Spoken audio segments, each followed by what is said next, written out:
अस्सलाम स्टूडेंट्स। आज हम एक्सरसाइज 4.2 का जो क्वेश्चन नंबर 1 है उसका सेकंड पार्ट करने जा रहे हैं।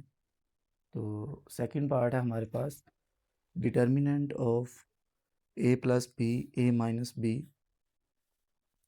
ए और A plus B A minus B A minus B A और ए प्लस बी का जो डिटर्मिनेंट है इसे हम इवेलुएट करेंगे। ठीक है, तो अब देखें, जब भी इस टाइप का क्वेश्चन आ जाए तो आपने कोशिश करनी है कि कुछ रोज़ या कॉलम को ऐड वगैरह कर लें ताकि किसी एक रो या कॉलम में वैल्यू सारी ऐड होके वो सेम वैल्यूज़ आना शुरू हो जाए। ठीक है, जैसे हम यहाँ पे फ़र्ज़ कर लें, ऐड कर लेते हैं यहाँ पे बाय C1 में आप ऐड कर लें, C2 को ऐड कर लें और C3 को ऐड कर लें। ठीक है, यानी कि ये जो आपके पास कॉलम 1 है, कॉलम 1 में आपने क्या करना है, ये जो कॉलम 2 है ये और ये जो कॉलम 3 है ये, इन दोनों को आपने ऐड कर लेना है।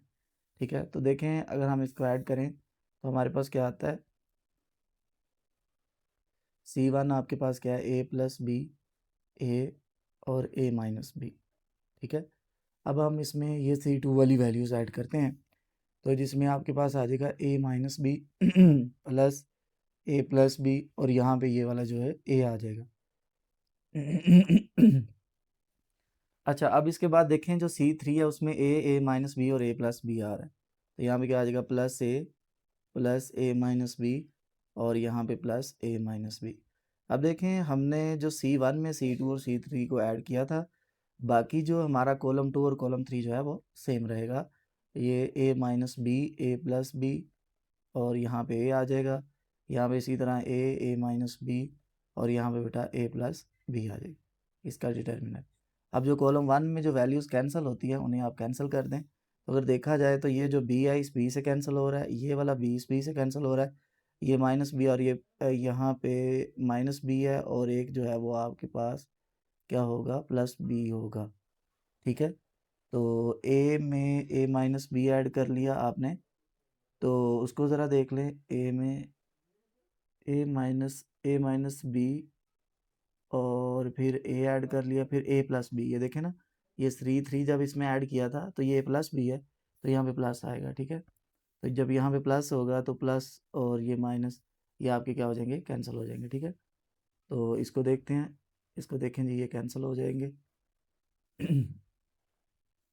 ये देखें जी, ये प्लस और ये दोनों कैंसिल हो गए। अब बाकी चीज़ें देखें कि यहाँ पे ए प्लस ए तो ये 3a आ जाएगा। ठीक है, तो यहाँ पे डिटर्मिनेंट आपके पास क्या आ जाएगा, 3a और इसी तरह यहाँ पे ए प्लस ए तो ये भी 3a आ जाएगा। फिर यहाँ पे नीचे आ जाए ए प्लस ए तो ये भी 3a आ जाएगा। ठीक है, और यहाँ पे फिर इस तरह ए माइनस बी ए प्लस बी और यहाँ पे ए और यहाँ पे ए माइनस बी और ए प्लस बी। अगर आप देखें तो ये जो C2 है आपका ये वाला और ये जो C3 है ये सेम रहेगा, चेंज सिर्फ C1 में है। ठीक है, अगर आप देखें तो C1 में से 3a जो है ये कॉमन आ रहा है, हम यहाँ पे लिखेंगे taking common 3a from C1,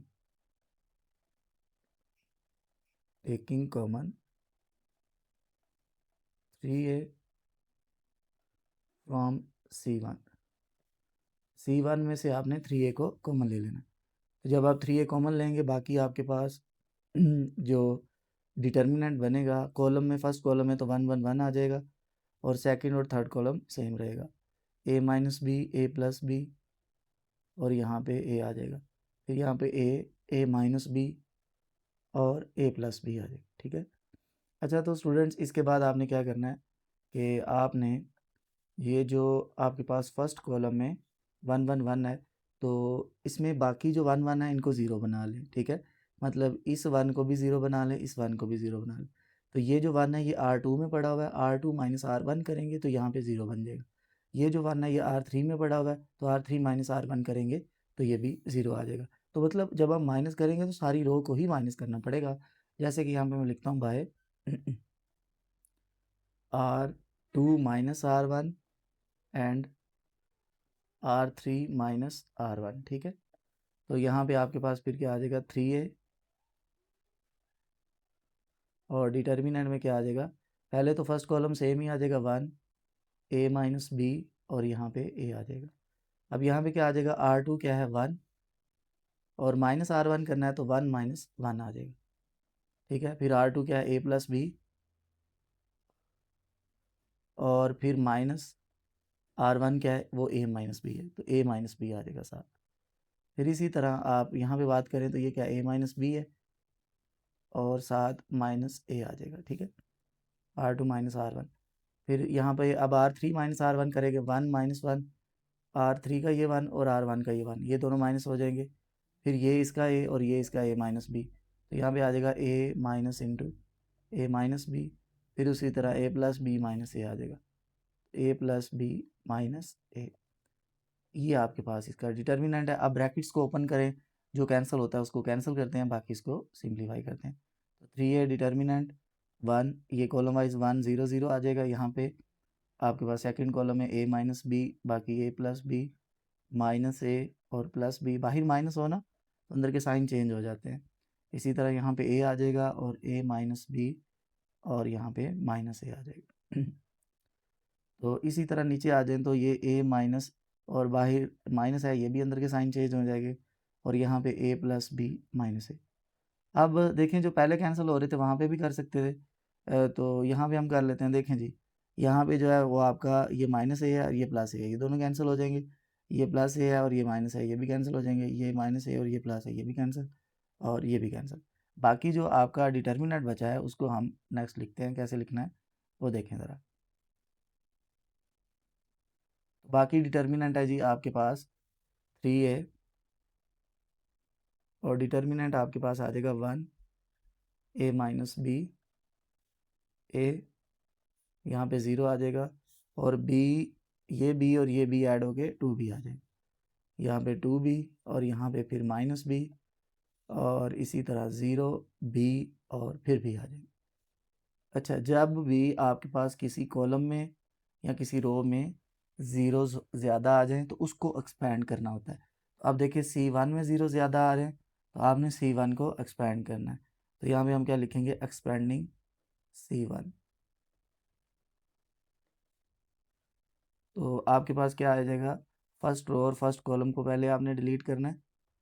ये चलो, ये करली ब्रैकेट डाल के इसमें इसको लिखते हैं। तो अब देखें जी, आपका ये जो फर्स्ट रो है और ये जो फर्स्ट कॉलम है ये दोनों डिलीट हो जाएंगे, और कॉमन में क्या आ रहा है, 1 आ रहा है, और साथ आपके पास डिटर्मिनेंट आ जाएगा 2B -B, और यहाँ पे B और ये B आ जाएगा, ठीक है। अब कॉलम 1 को एक्सपैंड कर रहे हैं तो कॉलम 1 से फिक्स रहेगा, और जो अब इसके बाद क्या होगा जी, कॉलम 2 जो है, सॉरी कॉलम 1 तो सेम रहेगा, R2 डिलीट होगी। यानी कि पहले हमने R1 और C1 को डिलीट किया, अब R2 और C1 को डिलीट करेंगे। तो इसके कॉमन में क्या आ रहा है, 0 आ रहा है, तो यहाँ पे -0 लिखें और बाकी का डिटर्मिनेंट लिख दें। अब देखें जी, ये रो भी डिलीट हो चुकी है, ये कॉलम भी, बाकी क्या आ गया, A-B, और यहाँ पे A आ जाएगा, यहाँ पे B है और यहाँ पे B आ जाएगा, ठीक है जी। फिर उस तरह आपके पास नेक्स्ट अगर हम देखें तो आपके पास थर्ड जो कॉलम है, सॉरी थर्ड जो रो है वो डिलीट होगी, ठीक है। तो ये जो थर्ड रो है आपकी ये डिलीट हो जाएगी और कॉलम फिक्स रहेगा। अब इसके कॉमन में भी क्या आ रहा है, 0 आ रहा है, तो +0 आ जाएगा, और डिटर्मिनेंट आ जाएगा आपके पास A-B, A और 2B -B, ये आपके पास इसका डिटर्मिनेंट में आ जाएगा। अच्छा, अब बात ये है कि आपके पास जिनके कॉमन में 0 आ रहा होता है ना, तो वो जस्ट एक टर्म 0 लिख दिया करें या कुछ भी ना लिखा करें। अब देखें, ये जो 0 है इसके साथ जब मल्टीप्लाई होगा तो ये सारे का सारा इसको क्या बना देगा, 0 बना देगा, और जब ये 0 इस डिटर्मिनेंट के साथ मल्टीप्लाई होगा तो ये इसे भी 0 बना देगा। बाकी ये जो आपके पास 1 इस डिटर्मिनेंट से मल्टीप्लाई होगा तो ये आपका सेम डिटर्मिनेंट आ जाएगा, 2B -B, यहाँ पे B आ जाएगा और ये भी B आ जाएगा, ठीक है। बाकी 3A जो है वो बाहर है, वो उसी तरह लिख देंगे। बाकी आपके पास नेक्स्ट जो है 3A, अब इस डिटर्मिनेंट को एक्सपेंड करते हैं तो आपके पास क्या आ जाएगा, ये जो 2B है इस B से मल्टीप्लाई होगा तो ये 2B² आ जाएगा, फिर माइनस का फार्मूले का माइनस, और B -B से मल्टीप्लाई होगा तो ये -B² आ जाएगा। अब देखिए माइनस माइनस क्या हो जाएगा, प्लस, तो ये 2B² + B², तो ये आपके पास क्या आ जाएगा, 3B², 3B² और यहाँ पे 3A है आपके पास। अब 3A जब 3B² से मल्टीप्लाई होगा तो फाइनली आपके पास आंसर क्या आ जाएगा, 9A बी स्क्वेयर आ जाएगा आपके पास आंसर 9ab²। तो ये जी आपका 4.2 का जो क्वेश्चन नंबर 1 का सेकंड पार्ट है, ये उसका कंप्लीट सॉल्यूशन है। ठीक है। अच्छा, तो अब हम आ जाते हैं इसके थर्ड पार्ट की तरफ। तो थर्ड पार्ट जो है वो हमारे पास है जी 4.2 का, evaluate the determinant of 2x 2x y 2y z 0 2 z। इसका डिटर्मिनेंट जो है ये हम फाइंड करेंगे। तो देखें, जब भी इस टाइप का क्वेश्चन आ जाए तो हमारी कोशिश होती है तो उसको सिंप्लीफाई कर लिया जाए। ठीक है। अगर हम उसी वाला मेथड अप्लाई करेंगे, 2x में बाकियों को भी ऐड कर दें तो ये 3x हो जाएगा, ये सॉरी ये 2x प्लस x ये 4x हो जाएगा, ये 4y हो जाएगा, ये 4z हो जाएगा। ठीक है। तो वो कॉलम वाइज कुछ भी कॉमन आने वाला नहीं है। ठीक है। अगर R1 में हम बाकियों को ऐड कर दें तो भी कुछ कॉमन आने वाला नहीं है। अगर करंट जो डिटर्मिनेंट आपका पड़ा हुआ है, अगर इसको देखें तो इसमें से आपको देखें R1 में से x कॉमन आ रहा है, R2 में से y कॉमन आ रहा है और R3 में से z कॉमन आ रहा है। इस तरह आप यहाँ से कॉमन ले लें। हम क्या लिखेंगे, taking common x y z from taking common x, y, z from R1, R2, R3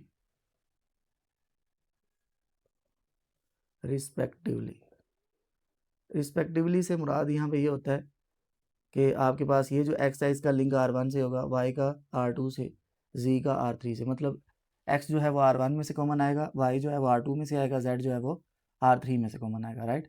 तो यहाँ से आप देखें, अगर हम कॉमन लेते हैं तो हमारे पास यहाँ पे x y z बन जाएगा और डिटर्मिनेंट के अंदर क्या लिखा जाएगा, क्योंकि R1 में से x कॉमन आ गया, बाकी 2 1 और 1 लिखा जाएगा। R2 में से y कॉमन आ गया, बाकी 1 2 और 1 लिखा जाएगा। R3 में से z कॉमन आ गया, 1 1 और 2 लिखा जाएगा। ठीक है। यहाँ तक देख लें, क्लियर है सबको। अच्छा, अब इसके बाद ये है कि आपने यहाँ पे एक्सपेंड कर लेना है R1 को या C1 को या किसी भी रो को आप एक्सपेंड कर सकते हैं। ठीक है। तो अभी फ़िलहाल हम R1 को एक्सपेंड करते हैं। तो यहाँ पे हमारे पास है जी एक्सपेंडिंग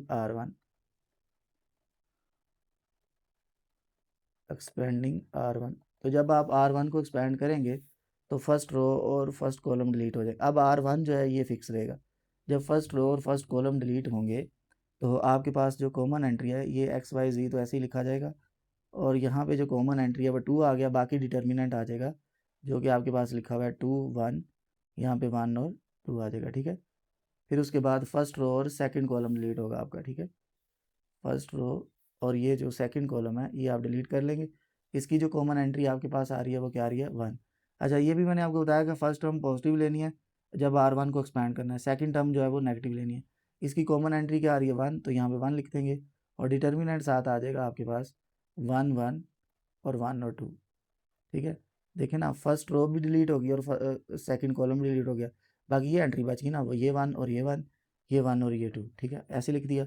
फिर अब फर्स्ट रो क्योंकि R1 को एक्सपेंड किया है तो R1 फिक्स रहेगी और थर्ड कॉलम डिलीट हो जाएगा। तो जब थर्ड कॉलम को डिलीट करेंगे तो इसकी भी कॉमन एंट्री क्या आ रही है, 1 आ रही है, तो यहाँ पे साथ क्या लिख देंगे, +1, और डिटर्मिनेंट क्या आ जाएगा आपके पास 1 2 और 1 1। ठीक है। और ये ब्रैकेट आपकी क्या हो जाएगी, क्लोज। अच्छा, अब देखें स्टूडेंट्स, यहाँ तक हो गया। अब उसी तरह हमने यहाँ पे लिख दिया एक्स वाई जी, और बाकी डिटर्मिनेंट को कैसे एक्सपेंड करना है, ये 2 आ गया। अब ये जो 2 है इस 2 से मल्टीप्लाई होगा तो 4, ब्रैकेट में आ गया जी 4, और ये जो 1 है इस 1 से मल्टीप्लाई होगा तो 1 आ जाएगा। तो फार्मूले का माइनस है तो ये 4 - 1। फिर उसके बाद -1 इंटू ये जो 1 है 2 से मल्टीप्लाई होगा तो 2, और फिर ये जो 1 है ये 1 से मल्टीप्लाई होगा तो -1 आ जाएगा। ठीक है। अच्छा, अब इसके बाद आप देखें स्टूडेंट्स कि +1 आ जाएगा, और फिर ये जो 1 है इस 1 से मल्टीप्लाई होगा तो 1, और ये जो 1 है ये 2 से मल्टीप्लाई होगा तो 2 आ जाएगा तो -2। बाकी इसको हम सिंप्लीफाई कर लेते हैं। तो हमारे पास देखें जी ये एक्स वाई जी ब्रैकेट 2 × 3 आ जाएगा, -1 इंटू 1 आ जाएगा, +1 इंटू -1, ये ब्रैकेट को 2 3 ज़ा 6, और ये 1 1 से मल्टीप्लाई हुआ तो 1 1 -1 से प्लस माइनस माइनस होता है तो ये -1 आ जाएगा। बाकी अगर आप देखें तो एक्स वाई जी इसको साथ ऐसे ही लिखते हैं, तो 6 - 1 5, 5 - 1 ये 4 आ गया आपके पास। और ये क्या है, एक्स वाई जी है, तो 4 को एक्स वाई जी से मल्टीप्लाई कर लें, तो ये 4 एक्स वाई जी जो है ये आपका आंसर आ जाएगा। ठीक है।